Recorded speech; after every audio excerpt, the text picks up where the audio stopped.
Hey everybody, and welcome back to Vinyl Talk with Tavis, and I'm Tavis. Today's video is going to be two parts. I'm going to be talking about my first celebrity crush, and then I'm going to be showcasing the albums that I have by that person. This person was born on March 26th, 1944. Her name is Diana Ross. Today is March the 16th, so in 10 days, Diana Ross is going to be 75 years old. Let me start with how I got familiar with this fantastic lady. First, look at this picture. This is going to be the ebony cover for its spring issue. I'm not sure when it's actually going to come out, but they are focusing on her and her achievements, and I'm so glad that they're doing that. When I was a little boy, my relatives were throwing out some records, and I told them to give me the records. So they gave me a pile of all kinds of records. And I had a little record player in my room. I think I was about 9 or 10. And I saw this one record, and it was titled Diana Ross and the Supremes, Cream of the Crop. It didn't have the cover with it. It was just a bare record by itself. And I put it on my turntable. And when I heard Someday We'll Be Together, changed my life.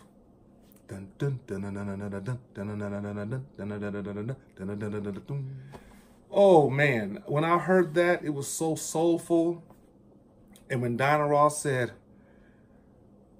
when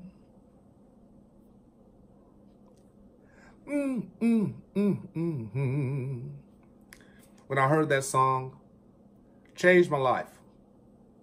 I had to research these wonderful women, even though word has it that the background singers were not even the Supremes. But I digress. I started researching, and it was probably in 1981. So I wanted to know more about Diana Ross, and I started listening more to the radio, and I started recognizing more of her music, and I just became infatuated with Diana Ross. I became infatuated with her, the Supremes, the reason why she left the Supremes, the reason why Florence Ballard was no longer in the Supremes at a certain point, why Cindy Birdsong joined, the whole mystery of it all. And back then, again, as I say many times, we didn't have the internet. We didn't have Twitter, Facebook, all those things. So we knew less about people.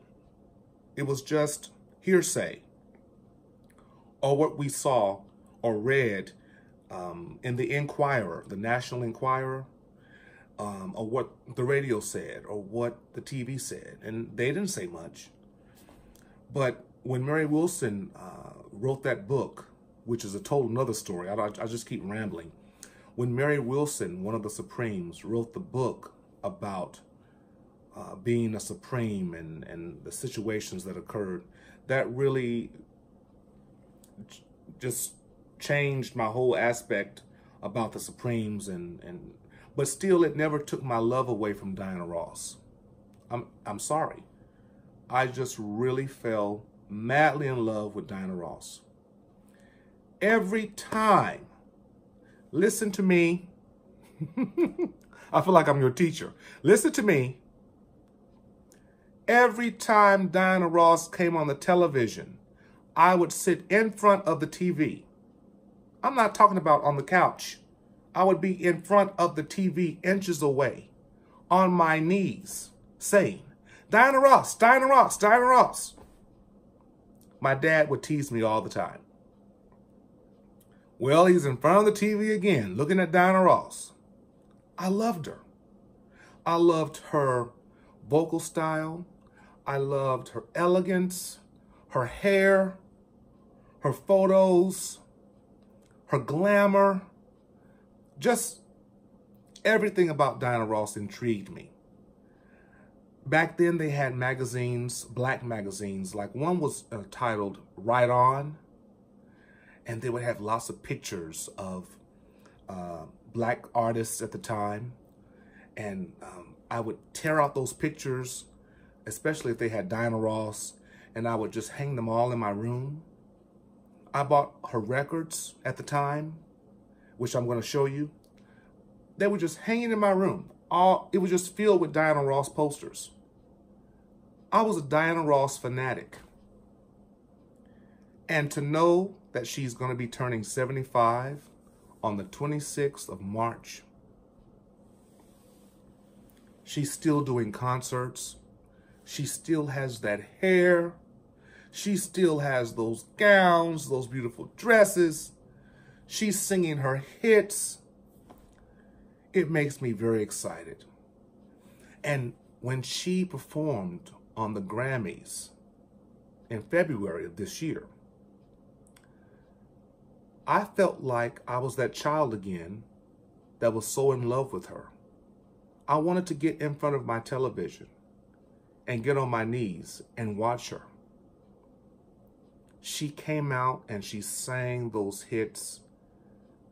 And I tell you, I just fell madly in love with her all over again. Because, you know, as you get older, I studied music in college, and I learned about classical music and jazz music. And so I kind of steered away from pop music for a while and focused on music that I was studying to graduate. You know what I'm saying? And she wasn't as important to me as she was then when I was younger. But now I'm realizing that she is being honored.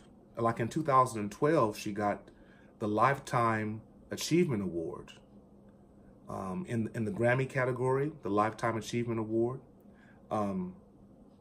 She's never won a Grammy other than that, the Lifetime Achievement, with all of her hits.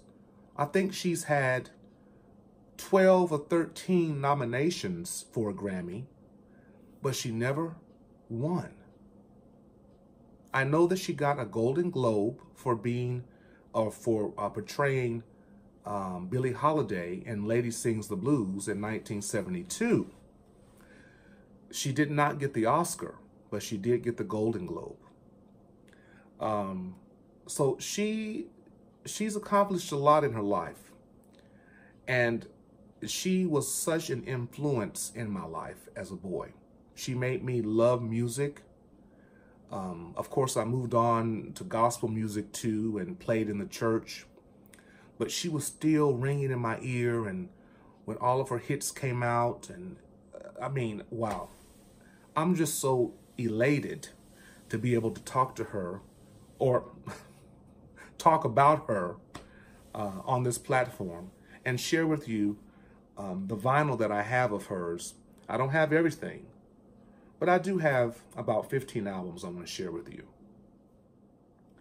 The first album I have is, of course, with her with the Supremes, the 1966 album called I Hear a Symphony. What a beautiful song. Dun, dun, dun, dun, dun, dun, dun, dun, dun. You're giving me a true love, and every day I thank you, love, for a feeling that's so new, so inviting, so exciting. Whenever you're near, I hear a symphony. Do you remember that? Oh, man. Produced by Holland and Dozier. Great songwriters from Motown. A wonderful album, although I think I Hear a Symphony is the best. Great album from 1966. This also came out in 1966. I mean, Diana Ross and the Supremes were working it back in the day. Woo! A go-go. The song that came from here was You Can't Hurry Love. Oh, man. And Love Is Like an Itching in My Heart. Great, great songs. I just loved those tunes. Is there anything else on here? Yeah, those were the hits. Love Is Like an Itching in My Heart and You Can't Hurry Love, 1966. This Greatest Hits album came out in 1967. Diana Ross and the Supremes' Greatest Hits. It has a gatefold. And it has the sketches of them and some nice reading about their lives at the time. I guess no one really knew that Diana Ross was thinking at that time about leaving. Woo! What drama. And it's a double LP. It has all their hits up until that point. Great album. I listen to it a lot. Then, Love Child. Wow. 1968. Love Child. Never meant to be. Love Child. Take a look at me. Starting my life. You know that? Hey, that was a jam. Cindy. Mary. Diana. Oh, yes. Yeah, there was a change here. Florence wasn't with him at this time. Now, this is the Diana Ross and Supremes Anthology. It's another Greatest Hits album. It's a double LP. This came out in 1974. Diana Ross had already left the group in 1970. She had done her movie. It's a big opening here. You see Cindy, you see Mary, you see Diana and all their songs. How many albums is in here? I think it's, you know what? I've forgotten. I think there's 3 albums here. Yeah, there's 3 albums. This is a triple album. And it has a nice insert. Look at this picture. Nice picture. Wow. This is great stuff. Great reading. Let's see what else is in here. Oh yeah, it just shows nice pictures of their lives, you know, great photographs in the early days of the 60s. And then the back of the page, or the back of the booklet, she's by herself on her own. Great album. Love Hangover, remember that? Came from this album. Diana Ross, 1976. A little tidbit of information for you. When she was recording Love Hangover, it's been said that in the studio, she just wasn't getting into the vibe that they wanted her to be in. So the people in the studio, they just redecorated the studio to make it seem more vibrant for disco. I don't know what they did. I'm not sure if they put a disco ball in there or something, but it made her sing much more sultry and disco-y, if you will. And that song, wow, Love Hangover. I must say, I like the shorter version better than I do the long version on this album. There seems to be a few vocal mistakes, but for me, on the shorter version, they edit out some of the things that doesn't seem to be on cue. But anyway, this album also has the theme from Mahogany. Do you know where you're going to? Do you like the things that life is showing you? Where are you going to? Do you know? I know where I'm going. I'm going to keep showing you some records by Diana Ross. Here's Baby It's Me, produced by Richard Perry. This is not one of my favorite works by her. I don't think there's any song on here that was really a hit for me. I bought this, but I don't feel it. But still, her glamour is just very evident. I'm not really a fan of this record, but because it's Diana Ross, I bought it. Okay. The Wiz, when this movie came out, I was all over the television looking at the commercials for it, the promos for it. It was great. I felt so good to know that she was in this movie. Totally different from The Wizard of Oz. It's that black version, you know, that hip, soulful stuff. Michael Jackson, Nipsey Russell. I forgot this man's name.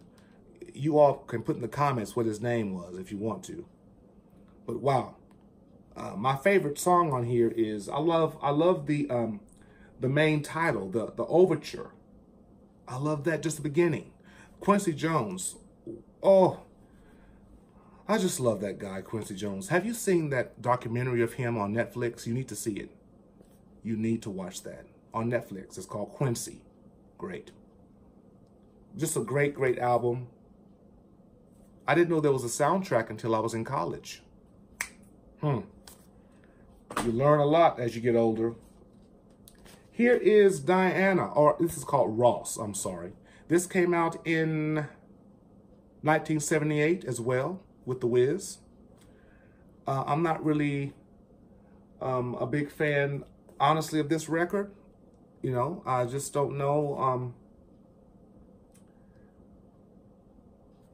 But I have it, I own it, but honestly, the tunes don't really hit me. These next albums, this is when I was really in love. Woo! The Boss. 1979. This is the jam. Still. Look at that cover. Is she not gorgeous? Now, I say this a lot. From the rooter to the tutor. Hey! Woo! I love this record. Ashford and Simpson produced the hell out of this album. Lord have mercy. No one gets the prize. I ain't been licked. What am I doing? I'm not showing you. No one gets the prize. I ain't been licked. All for one. The Boss. Once in the morning. It's my house. Sparkle. And I'm in the world. Every song is beautiful to me. I love those records. I say it all the time. When you can just listen to the entire album and you don't have to skip a song because you don't like it so much. I just want to gaze at that album cover. What a great, great photo. Then she started working with Chic. This freaking album is even better than The Boss. This is my favorite Diana Ross album. I'm telling you like it is, y'all. Wait, how can I do this? There we go. There we go. Wow, what a great photo. Awesome photo. I love the inside, the gatefold too. So glamorous. See, that's what I love. And she has this writing at the bottom. So glamorous. This was 1980. Diana, produced by Chic, Nile Rodgers, and Bernard Edwards. I'm coming out. What am I? I'm so sorry. I'm coming out. Give up. Tenderness. Oh, every song is gorgeous. It just makes you want to dance. Every song is great. Here's a tidbit of information. Okay. Nile Rodgers, he wrote a book. And in that book, he says that working with Diana Ross was not really, I'm paraphrasing, probably not his best experience. He says that she had a hard time staying in key or in tune with the music. And also, when Diana Ross heard the mix, the final mix of the album, she didn't like it. and she had someone else to remix it so that she's featured more. Her voice, she felt like her voice needed to be more prominent, which of course you want your voice to be prominent if it's your album. You want to hear you more so than the instruments, you know? So they remixed it, and Niles and Bernard were not too happy about that. And they have since released the mix that Niles and Bernard originally did. And I must say that this mix that Diana Ross wanted is much better. I could not have imagined having that mix that Niles and Bernard wanted to be on this original record. It's too muddy. And so I think Diana Ross, she made the best decision. She made a great decision to remix it. So hats off to Diana for that. And I love Niles and Bernard, but hey, this is Diana. It wasn't Chic. So I'm glad that they did that. Every song is great. Love it. Love it. Here's another greatest hits. Diana Ross, All the Greatest Hits. Came out in 1981. It features Endless Love. Remember that song with Lionel Richie? It's the actual song with Lionel Richie. I just love that tune. What a wonderful, wonderful love song. I remember playing that song in so many weddings when I was a teenager. It has all of her hits up until 1981. It even has a medley with the Supremes. And it goes from You Keep Me Hanging On to My World Is Empty Without You, You Can't Hurry Love, and Love Child, Reflections, I Hear a Symphony, Love Is Here, Now You're Gone, and then it goes to Someday We'll Be Together. It's a medley, and it's the original songs, but they just go from one, they just play a little bit of one and go to the next one. It's really cool. Let's see the gatefold. It shows her with the Supremes, and it shows her solo works. Great, great, great album. Double LP. This is the album, Why Do Fools Fall in Love, in 1981. This is the album that I think I bought two. And I threw one of the albums away and just had the gatefold hanging up in my room. Let's see. This is the inside. Oh, so glamorous. And again, from the rooter, hey, to the tutor. Woo! Go, girl.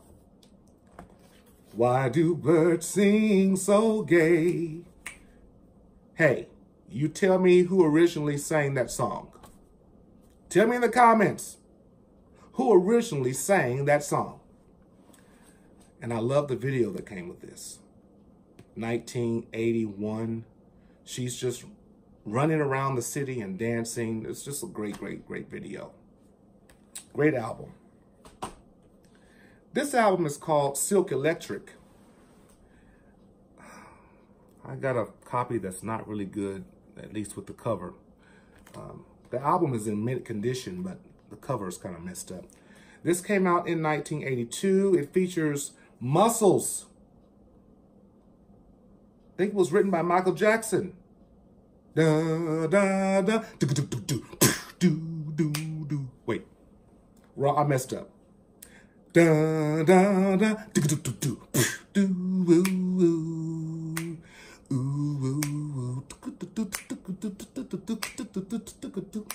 I want myself, ooh, ooh, ooh, oh, all over his body. Jam. Don't you like this cover? Who do you think did this artwork? Andy Warhol. Yes, he did. Look, the back is the same as the front, and the inside is the same as the front and the back. Great cover. Iconic. Iconic. This, let me take it out of his sleeve here. This, Swept Away. The song was written or co-written by Daryl Hall. You know, with Hall and Oates. Swept away, I was swept away. Swept away, I was swept away with you. That was a jam, y'all. Back in 1984.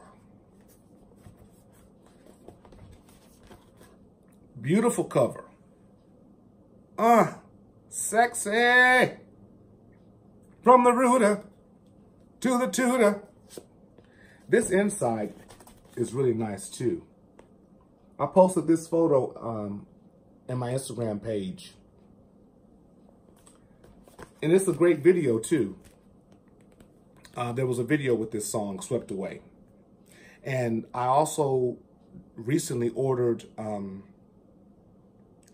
the remixes on vinyl from eBay, which is coming soon. I can't wait to get that. Great album. I love every song. Touch by touch. There's Missing You, written by Lionel Richie. Ooh, I'm missing you. Tell me where the road turns. Great song. Great album. Oh, Diana. I love you. I love you. Here's my last album. This is her singing with the song We Are the World. All those wonderful artists back in the day of 1985. You recognize all those people?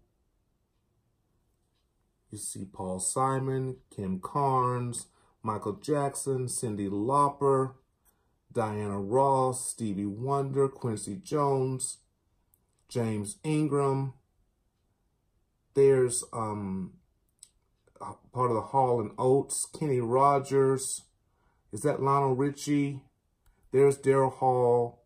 There's John Oates, Smokey Robinson, the Pointer Sisters, Ray Charles, part of the Jacksons, LaToya, Bette Midler. I think that's Randy Jackson, Huey Lewis. Who is that? I don't know who that is. I don't know who that is. But wow. When I saw the video and knew she was going to be singing a solo, it just blew me away. Well, those are all the albums that I have by Diana Ross. And I have some more coming. I want to get the Mahogany soundtrack. That's coming. It should be here Monday. But I'm going to be gone. So I'll be back to get it. Hopefully it'll still be in the mail. I'm sure it will. But I just want to leave you with this quote that she said in 2012. She says, "It's been many years, and I've watched all the changes in the industry. When I started, I think we were making 78s.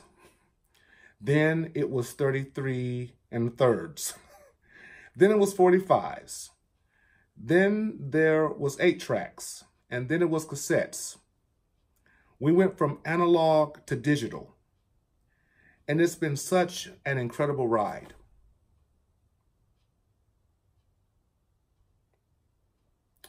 Well, I want to say to you, Miss Ross, that you have influenced my life in so many ways. And I remember being a boy and just being madly in love with you. And you encouraged me to love music. Of course, other people encouraged me along the way, but you were the first, my first celebrity crush. And I love Diana Ross dearly. And I wish you a very wonderful happy birthday. May God continue to bless you. May you keep singing and showing the world all the great things that you've accomplished. And you deserve it. Rightly so. Everybody, thank you for watching.